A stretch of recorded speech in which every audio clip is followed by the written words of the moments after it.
courts के अंदर से वो मुकदमात जिनमें इमरान और इमरान की पार्टी को जो रिलीफ मिल रहा है, वो दहशत गर्दी करे वो माफ़,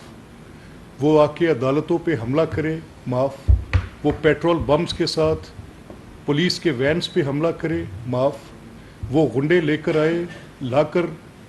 हमला कर दे अदालतों के बाहर और उनके साथ चढ़ाई कर दे कोर्ट्स के ऊपर माफ़,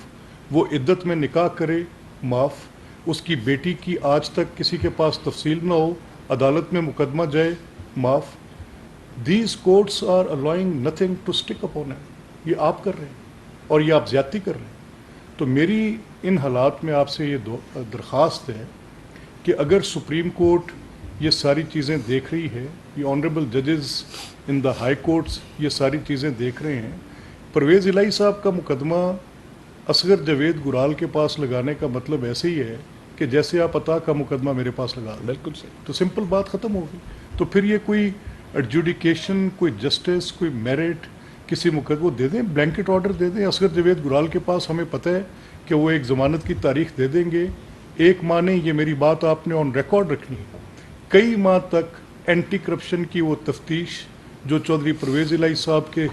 साथ होनी चाहिए थी या उनके रुफ़क़ाए कार के ख़िलाफ़ जो कुछ भी वहाँ पर वो करप्शन की जो